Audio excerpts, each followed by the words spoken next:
of how I manifested my biggest dream, the American dream.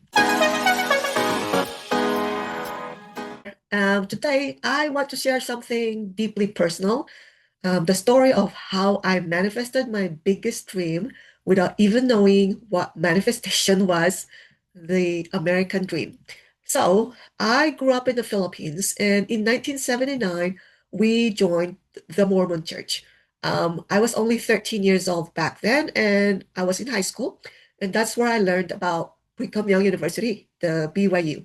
And many of us at those times aspired to go to BYU, and then, of course, plan on hopefully staying in the United States to work after graduation. Most of the members there who applied to go to BYU only get to BYU Hawaii because the tuition is lesser and the entry requirement was lower. So, but when I turned 18, I had this really specific dream. I wanted to go to BYU Provo, Utah. So because to me, Hawaii is just like the Philippines, tropical island. And instead, I wanted to see the snow. So I wanted to experience winter, wear boots, and live a life totally different from what I knew, Hollywood. So anyway, everyone said it was actually impossible. They said no one gets into Provo directly, and that the best way is to go through Hawaii first and then transfer to Provo. But I decided I'm going directly to Provo and not do the Hawaiian detour. I just want to go to Provo. I don't want to go to Hawaii. So I took the TOEFL test. I was so bad at listening comprehension, especially when I'm nervous.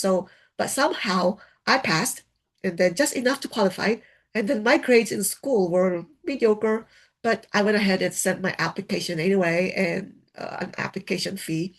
And at that time, I hadn't been accepted yet, but I already started preparing like I was already going to BYU Provo.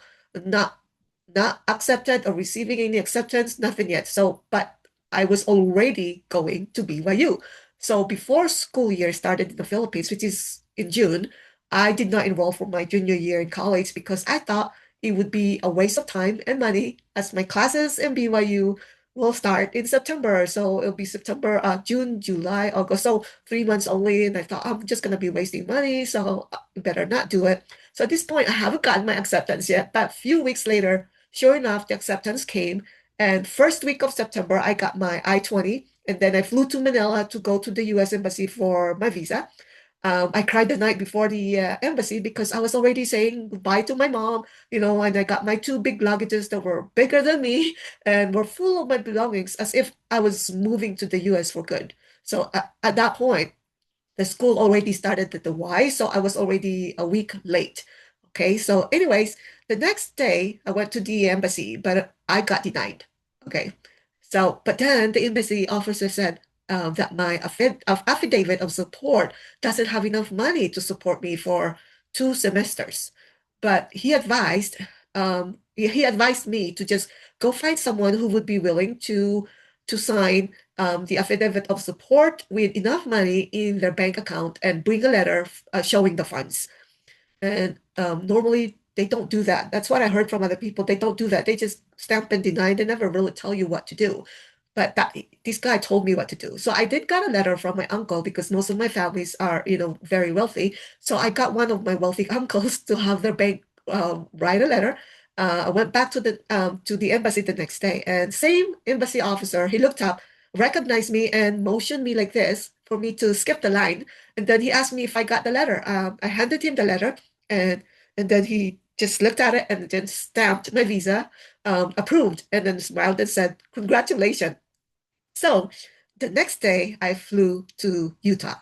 Okay, and I saw my first snowfall. Snowfall. I think it was November, and then of course I was going to BYU Provo, not Hawaii. So now learning what manifestation is about at first, I found it to be very difficult. I struggled manifesting what I want and thought that I would probably not be good at it until I remembered this experience. Okay, so I had created this life being here now in the United States, here in Utah.